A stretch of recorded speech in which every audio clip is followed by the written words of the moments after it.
los arenales, regada en sangre del bravo Saihuente. Lamentable la pérdida de este cantautor que tantas canciones nos ha legado. Sí, sabe que en la dictadura militar, en la última, ¿no? Porque siempre aclaramos, no fue la única que hubo en el país.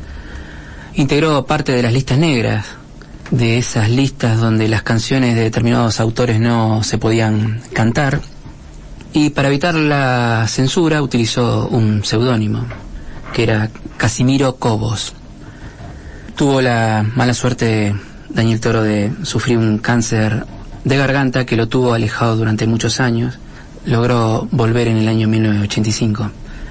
Algunos tradicionalistas del folclore, vio cómo son los tradicionalistas, que ven cualquier cosa que no sea lo habitual y ya lo critican. Bueno, sufrió algunas críticas bastante feas, pero no ahora. Ahora está totalmente reconocido, pero en su momento, allá por los 60 o 70, porque tenía ese estilo cercano a la balada romántica. Y en el algún que otro chiflido en Cosquín. No, bueno, en Cosquín él tuvo su gran triunfo allá por la década del 60, no recuerdo en qué año fue, pero premio a la revelación o mejor folclorista, no recuerdo bien, pero sí, sus momentos de gloria fueron en Cosquín, pero tuvo su resistencia. Tuvo algunas resistencias. Y hablando de resistencia, vamos a seguir hablando de Estanislao Ceballos.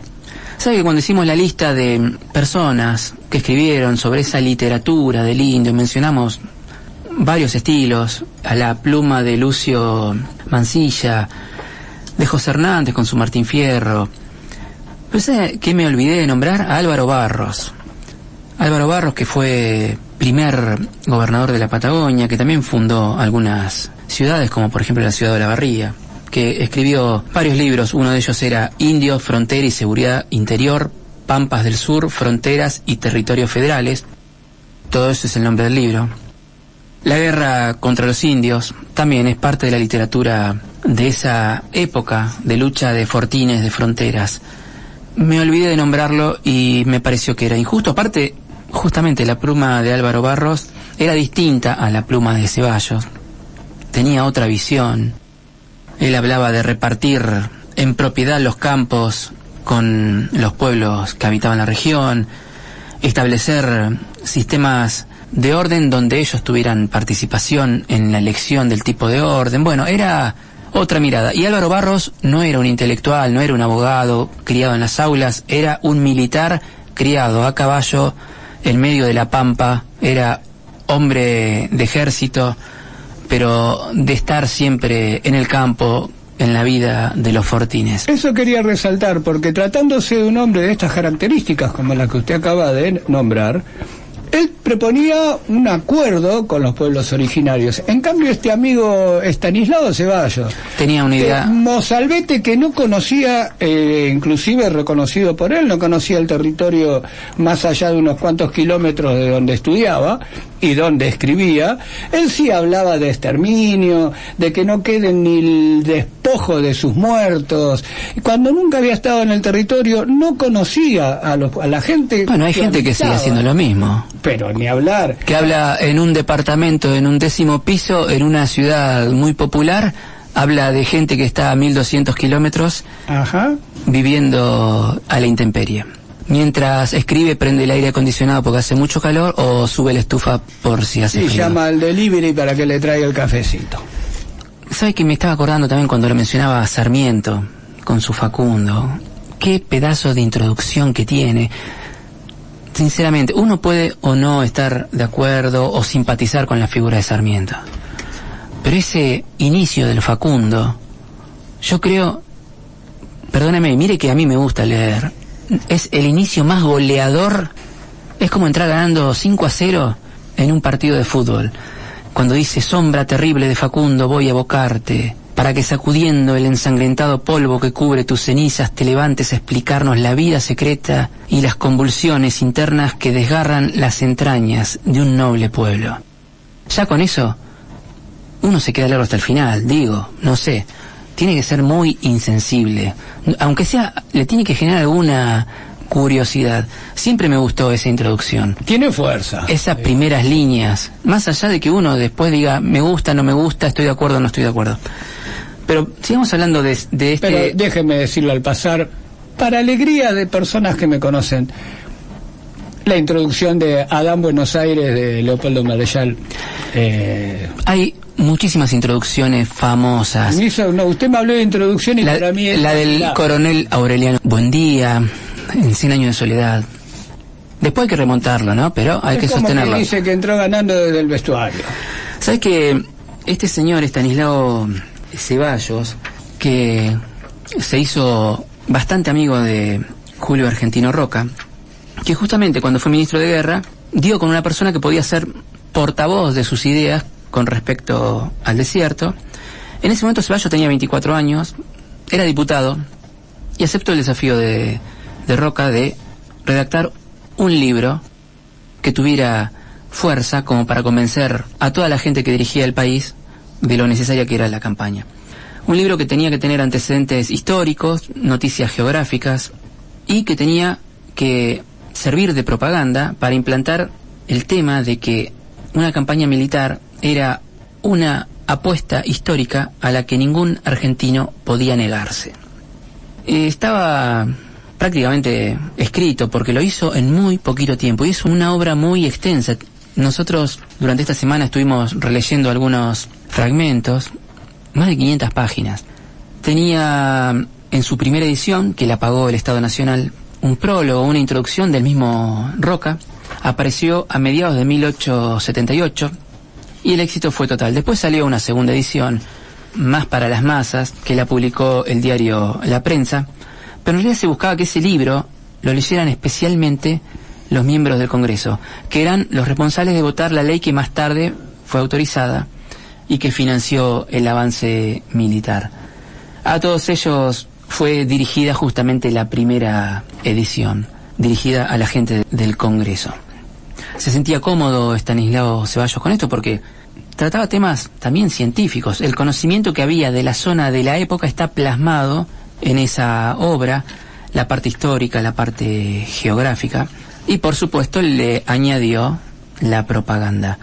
Cuando Ceballos le manda a Roca una carta donde dice que ya tiene el trabajo terminado, Ceballos le pone al final de la carta que le desea el mayor de los éxitos al ejército. O sea, acá está el libro, lo que me pediste, puse todo lo que nosotros ya sabemos, todo lo que queremos, todo lo que anhelamos, ahora les toca a ustedes, suerte. En una parte de esa carta dice que el trabajo, esa obra, dice, una de cuyas inmaculadas y perdurables glorias será la de conquistar y entregar a la acción redentora del hombre 15.000 leguas de tierra en una de las regiones más fértiles y encantadoras del planeta.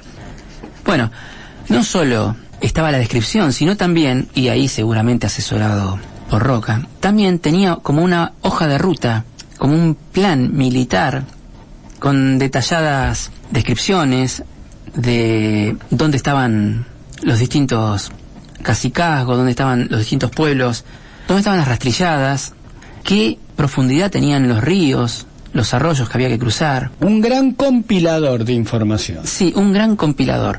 Pero les dijo, muchachos, esta es la información, no me vengan que no se puede cruzar el río porque no saben cuánto es la profundidad es tanto. No me vengan con esto porque acá les dejo la info, les tiró toda la info sobre la mesa. Y la famosa frase, organicémonos y vayan. ¿Cómo hizo para retratar todo ese territorio de los pueblos originarios sin haber estado jamás en ellos? Bueno, consultando. También, reconozcámoslo, era brillante. Él juntó todas las fuentes disponibles hacia el año 1878 y de distintas disciplinas. Memorias de viajeros, expediciones científicas, informes militares. Tenía también informantes, caciques, amigos, con los cuales él no intercambiaba directamente, pero sí recopilaba información que le enviaba todo el detalle. Bueno, él todo eso lo juntó en una sola obra. Sumado al maravilloso aporte de don Perito Moreno. Sí, el Perito Moreno, a ver, por todos los lugares donde estuvo, después le pasó la data al ejército. Mirá, en tal lado hay más o menos tanta gente, cuando vayas por acá tené cuidado con este lugar, tené cuidado con este cacique. O sea, el aporte del Perito Moreno fue muy reconocido, pero no solo del Perito Moreno, él tomó información, como dijimos, de otras fuentes, de viajeros, de científicos, de cautivos que se escaparon. Hay historias de gente que se escapó de las tolderías, algunas que dan para películas con guiones impresionantes, porque cómo hicieron para escaparse de tolderías que estaban tal vez al sur de lo que sería actualmente San Luis y llegar hasta el océano Atlántico a buscar ayuda, sorteando y esquivando cantidad de tolderías por todos lados, sobreviviendo. Son temas que los estamos guardando para tal vez en otro momento. Nosotros nos enfocamos más en lo que es Neuquén, pero esto tiene directa relación con Neuquén, porque si hablamos de la campaña del desierto, tenemos que hablar de un ministro de guerra, de Julio Argentino Roca, que después fue presidente. Tenemos que hablar de Estanislao Ceballos, que fue el marco teórico, el marco conceptual que hizo que se aprobaran las leyes, que se financiaran las leyes, que después provocaron que el ejército, en una maniobra muy rápida, llegara en poco tiempo a estas tierras.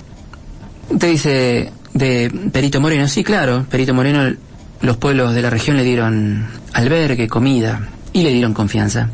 Pero todo eso le jugó en contra, porque toda esa info después le fue llevada a la gente del ejército que justamente comandó la campaña.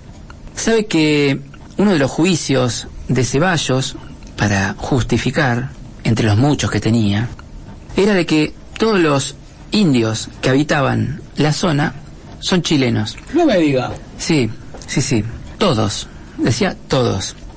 Porque no es que, bueno, alguno que cruzó la cordillera, que hubo corrientes que cruzaron la cordillera, no, todos.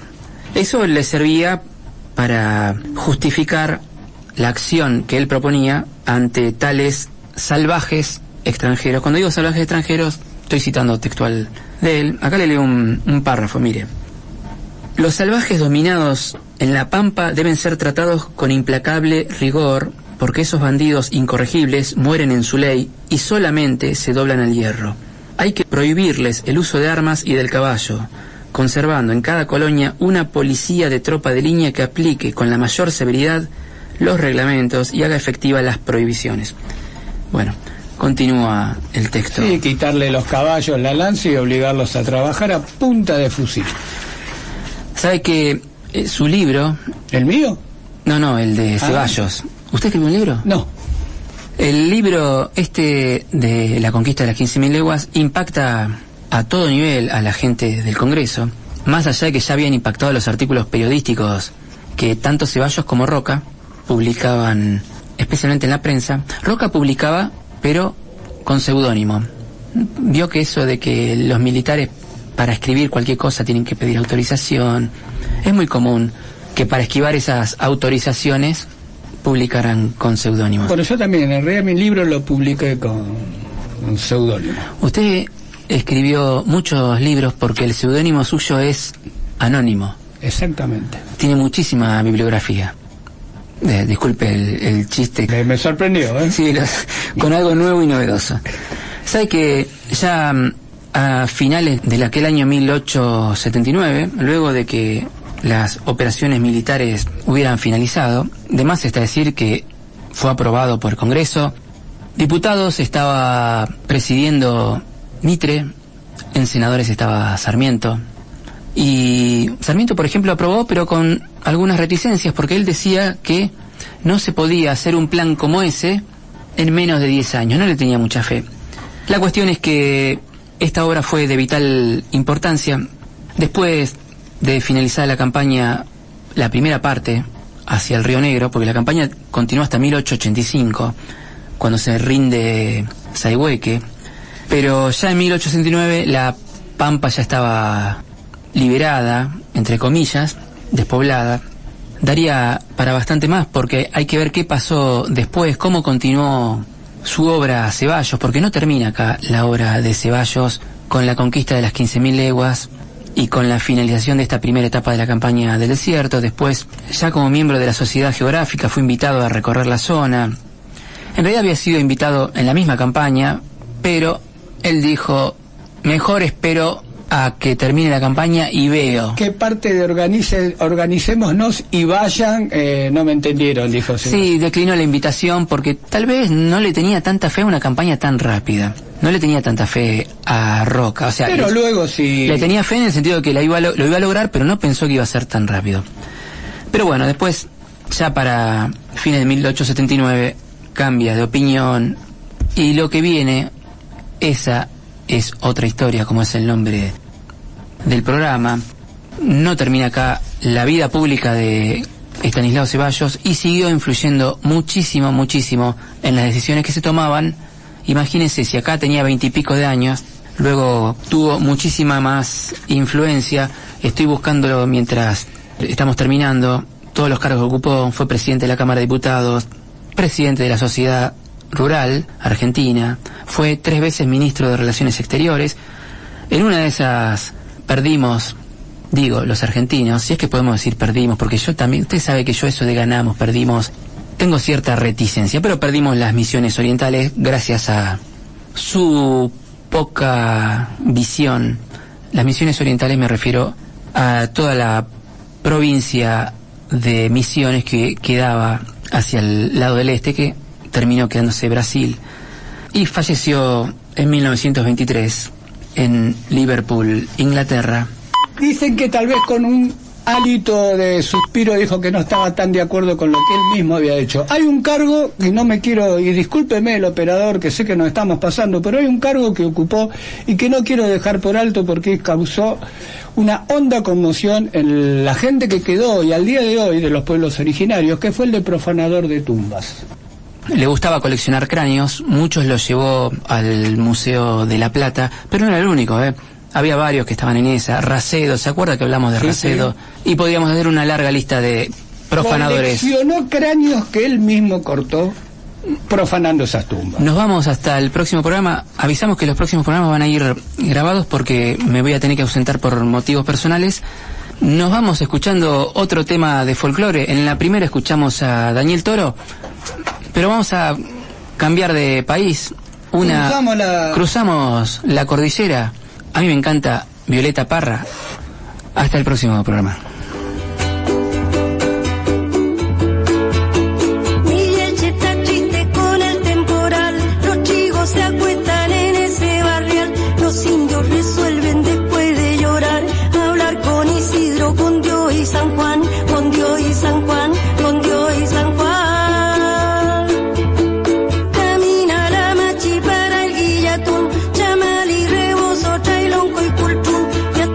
Enfermo de su machito.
parece si charlamos de historia? ¿De Neuquén? Sí, claro. Qué bueno. Entonces hablemos de gente ilustre. Sí, pero espere, porque también podríamos hablar de gente no tan ilustre. ¿De los que no están en los libros? Sí, y de los que no pudieron escribirlos. ¿De toda la gente que vino a poblar Neuquén? Sí, y de quienes ya estaban. Oiga, tenemos que volver al año 1916 y evitar la fuga de presos y la tragedia de Zainuco. Espere, entonces, ¿no podríamos hablar más de ese tema? Tiene razón. ¿Cuándo es el programa? Todos los sábados de 13 a 14 horas. Espere, nos olvidamos de decir el nombre del programa. Esa es otra historia. Por la M550, la primera. Y por la 90.7 RDB.